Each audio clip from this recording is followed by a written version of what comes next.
siège au sein de l'Assemblée générale de l'association syndicale libre de l'îlot de Seix. Je vous propose la candidature de Madame Nicole Gay. Y a-t-il d'autres candidatures? Non. Nous pouvons donc voter à main levée si personne ne demande un vote à bulletin secret. Personne ne le demande. Donc, qui est pour l'adoption de cette candidature? Qui est contre? Qui s'abstient? Madame Nicole Gay est ainsi désignée. Par délibération numéro 2016-2461, vous serez appelé à vous prononcer pour l'adhésion de la ville association à l'association Mission française du patrimoine et des cultures alimentaires. Sous réserve du vote de celle-ci, la ville de Lyon dispose d'un siège. Nous représentons au sein de l'Assemblée générale de cette association. Je vous propose la candidature de Monsieur Georges Kepenekian. Y a-t-il d'autres candidatures? Non. Dans ce cas-là, nous pouvons, si vous le souhaitez, voter à main levée. Qui est pour? Qui est contre? Qui s'abstient? Et nous passons maintenant aux questions écrites du Conseil du 3e arrondissement. Merci, Monsieur le maire. La première question préparée pour le 3e arrondissement sera posée par Nathalie Roland-Vanini et concerne l'hôtel social Ribou.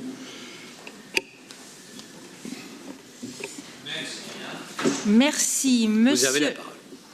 Monsieur le maire, le travail effectué par l'ASSO, l'association de l'hôtel social, est présidé par Martine Roure, est remarquable. Avec son service habité, son point d'accueil, le grenier, la crèche Prévert, ses centres d'hébergement et de réinsertion sociale, CHRS, et ses villages mobiles, l'ASSO est indispensable dans ses missions de lutte contre l'exclusion, et ce, au-delà des frontières de notre arrondissement.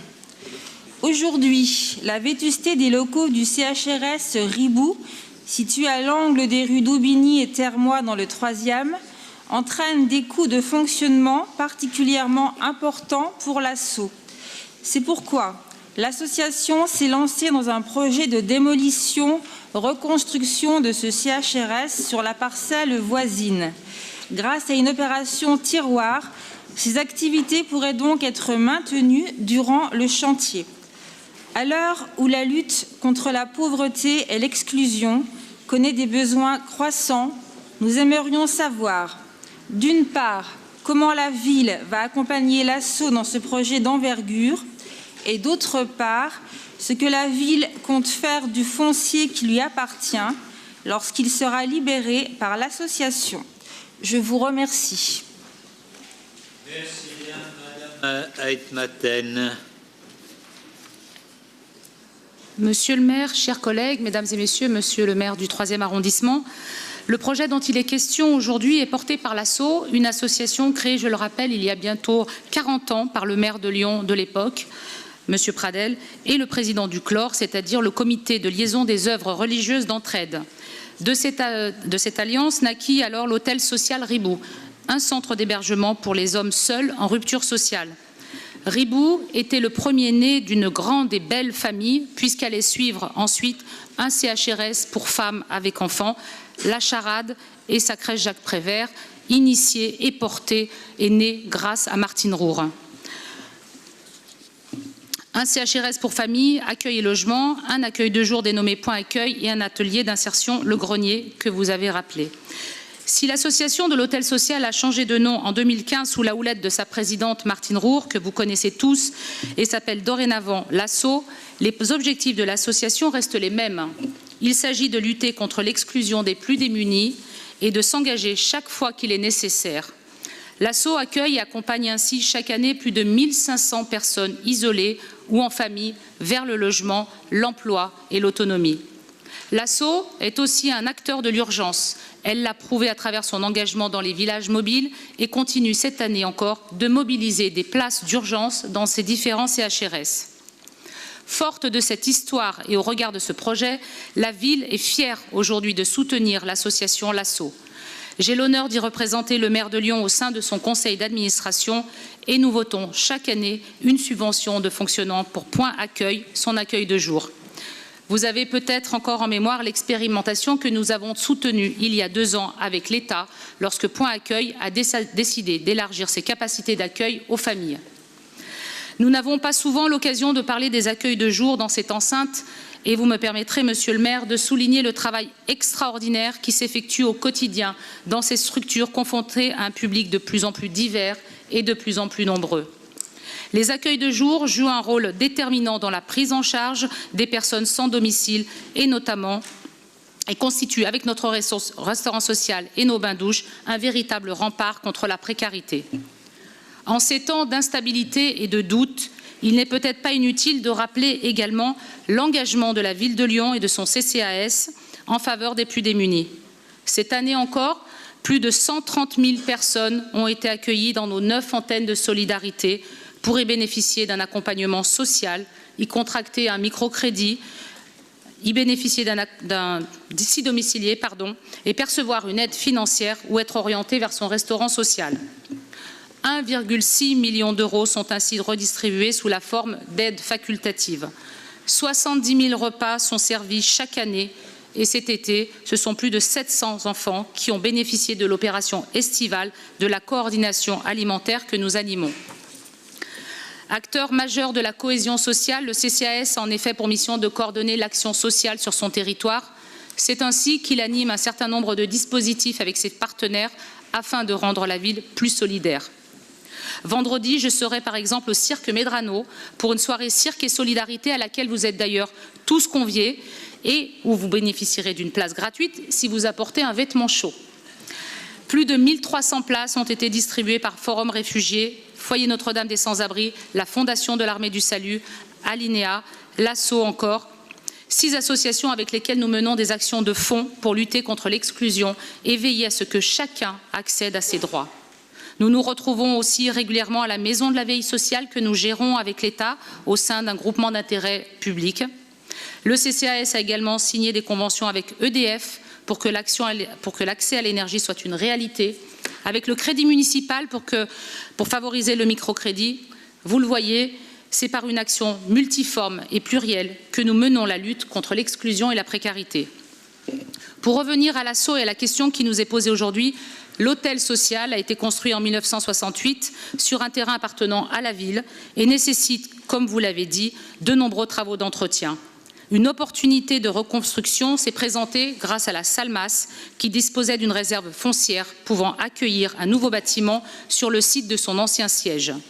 À titre d'information, le siège de la Salmas a d'ores et déjà emménagé au dernier étage de la résidence Thiers.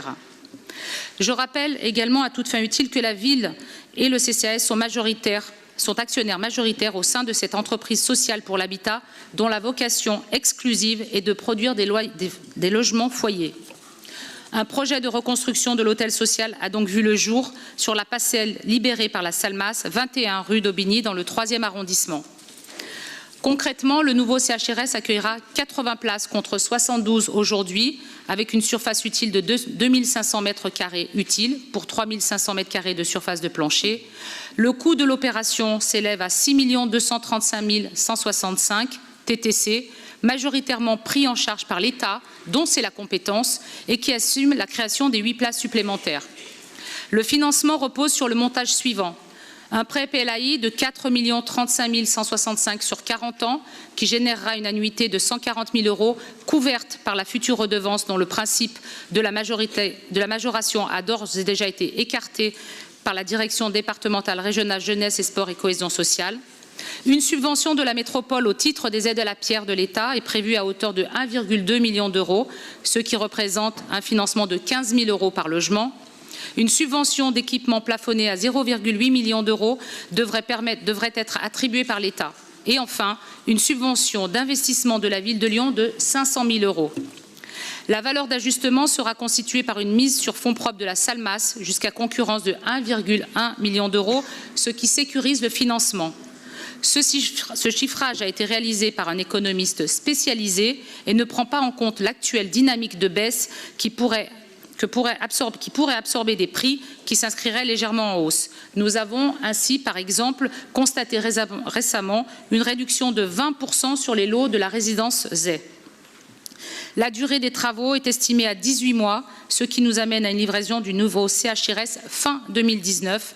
C'est alors que la ville pourra récupérer son foncier et je laisserai les services travailler sur ce qui pourrait advenir de ce foncier. Je ne vous en dirai pas plus aujourd'hui. Je tenais, avant de terminer, Monsieur le maire, adresser des remerciements sincères et chaleureux à Martine Roure, qui a siégé dans cet hémicycle à la place que j'occupe actuellement et à qui nous devons beaucoup sur la prise en charge des publics en exclusion. Même après avoir quitté notre hémicycle, elle continue toujours et encore à œuvrer aux côtés des plus démunis, qu'elle en soit sincèrement remerciée. À Monsieur Thierry Philippe qui soutient ce projet de relocalisation et reconstruction sans qui nous n'aurions pas pu avancer. Françoise Rivoire, la présidente de la Salmas, qui a accepté que cette entreprise sociale se mette à la disposition de cette reconstruction. Nicole Gay, mon soutien indéfectible lors de négociations très âpres. Et enfin, Monsieur le maire, si vous me le permettez, un remerciement tout particulier à la direction de l'habitat et à son directeur Bernard Tacaille, sans qui, je le dis clairement, nous n'aurions pas pu aboutir. Donc, mes remerciements les plus sincères à tous. Merci Madame Zora Etmaten. On le voit par cette délibération. Nous essayons ici de construire une ville équilibrée qui soit à la fois économiquement performante, mais qui soit socialement juste. Par rapport à cette nécessité de prendre en compte les situations les plus difficiles, certains sont souvent dans l'incantation. Nous sommes dans l'action. Et ce qui compte pour les personnes les plus en difficulté, ce n'est pas l'incantation, c'est l'action. Parce que c'est ce qui change véritablement leur vie au quotidien. Merci Madame Etmaten. La deuxième question, Monsieur le maire du 3e arrondissement, concerne l'ancienne friche des usines RVI. Vous avez tout dit et c'est Monsieur Maleski qui va poser la question. Monsieur Maleski. Oui, Monsieur le maire, mes chers collègues, le projet longtemps appelé RVI, du nom des anciennes usines établies sur le site, est en cours de réalisation. Vous le savez, c'est un projet particulièrement attendu par les habitants du 3e arrondissement, du fait de la totale reconversion d'une friche industrielle en un espace d'apprentissage et de loisirs, et de la multiplicité des équipements publics et privés qui sont ou vont arriver. Avec l'inauguration très prochaine d'École Cité, la partie relative au Campus Pro Lyon-Rhône-Alpes est, on peut le dire, terminée. Avec près de 6000 étudiants, ce site, dédié à la formation professionnelle et à l'apprentissage, a pris toute son envergure. Pouvez-vous nous faire un point d'étape de ce projet qui voit arriver de très nombreux étudiants et qui va raviver ce quartier de ville? Je vous remercie. Merci bien, Madame Brugnera. Oui, Monsieur Maleski, Monsieur le maire du 3e, chers collègues. La reconversion de l'ancienne friche RVI constitue un projet au long cours qui entre dans sa dernière phase. Votre question est donc l'occasion de revenir sur les différentes étapes de cette transformation de l'une des dernières réserves foncières de l'Est de Lyon, de détailler les ultimes travaux en cours et d'expliquer en quoi cette opération urbaine, aux confins des quartiers de Montchat, Montplaisir et de Sans Souci, est emblématique de notre politique. Le tènement des anciennes usines RVI d'une surface de 7 hectares a été acquis par la communauté urbaine de Lyon en 2002. La première étape du projet date de 2005 et a consisté en l'installation de la SEPR et de l'AFPIA sur la partie sud du tènement. La SEPR, Société d'enseignement professionnel du Rhône, et l'AFPIA, l'Association pour la formation professionnelle dans les industries de l'ameublement, ont rapidement établi une collaboration entre structures d'enseignement et l'idée d'un campus dédié à la formation professionnelle s'est concrétisée en 2008 avec la signature de la charte campus professionnel Rocher-Feuillat. Parallèlement, le Grand Lyon finalisait les grandes orientations de la requalification de la partie nord de la friche d'une surface de 4,5 hectares. En 2012, c'est la pose de la première pierre du campus professionnel Rocher-Feuillat. La deuxième phase du projet voit l'extension de la SEPR qui sera livrée en 2013 et la construction des nouveaux locaux de la Fédération compagnonique des métiers du bâtiment de France, nouveau partenaire du projet, qui sera livré en 2015. À proximité, avenue Lacassagne, l'école d'infirmières de la Croix-Rouge s'est installée en 2013 sur l'ancien site Merck. Cette année, en 2016, l'offre de formation s'enrichit encore avec l'école Émile Cole et ses 680 étudiants et le très beau projet d'école cité qui vient d'y voir le jour, une école unique au monde qui forme au métier de peintre muraliste et de décorateur urbain. Aujourd'hui, construction et déménagement sont terminés et le campus pro, désormais dénommé Lyon-Rhône-Alpes, est le plus grand campus professionnel de France avec près de 6500 étudiants engagés dans une formation professionnalisante et plus de 150 diplômes et certificats décernés. Ce campus propose des formations qualifiantes, je l'ai dit, mais qui plus est, qui répondent aux besoins du marché grâce aux entreprises partenaires. Ce campus a bénéficié, je souhaitais le souligner, de 92 millions d'euros d'investissements publics et privés. Alors que nos jeunes sont massivement confrontés au chômage, que certains d'entre eux peinent à trouver une vocation, une formation, qu'on leur demande d'ailleurs souvent d'exprimer très tôt leur volonté en la matière, le développement de ce campus, qui forme à plus d'une centaine de métiers, est un signal fort. Ce campus pro en cœur de ville est une vraie opportunité pour nos jeunes. Son insertion en cœur d'agglomération a été pensée depuis le début du projet. La construction d'une résidence habitat jeune de près de 200 lits vient conforter la vocation de campus du site, du même que celle d'équipements publics qui seront ouverts à tous, mais dont bénéficieront bien sûr en premier chef les étudiants, comme un gymnase, une bibliothèque municipale, un parc, de nouveaux espaces publics.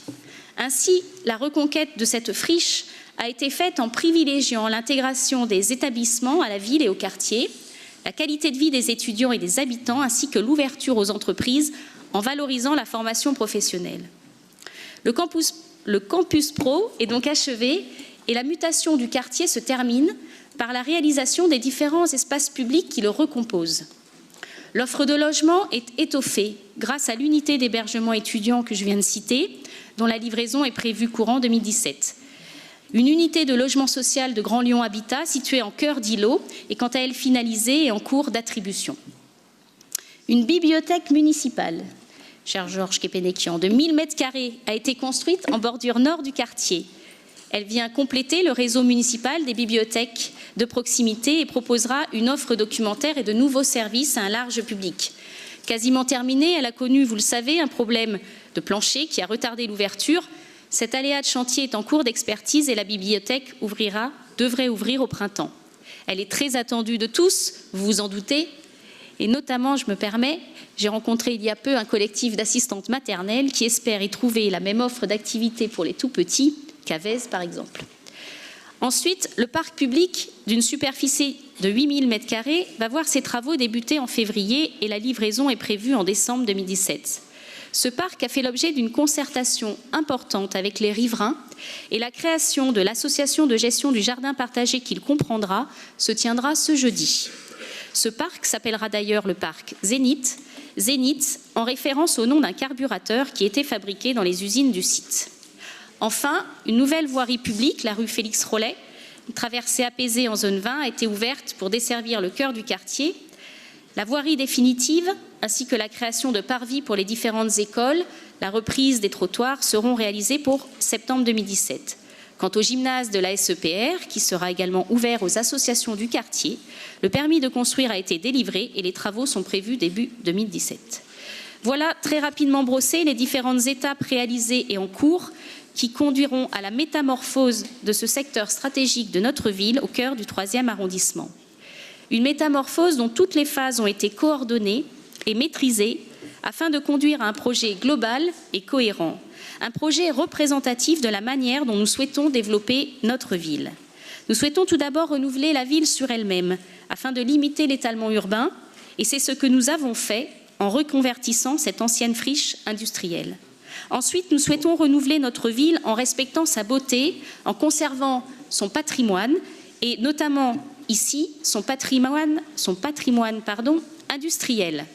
Ainsi, grâce au superbe travail des compagnons, la façade rue Feuillat, le porche monumental et la verrière Belle Époque de l'usine automobile Rocher-Schneider ont été conservés et mis en valeur, de même qu'une partie des sheds de l'usine.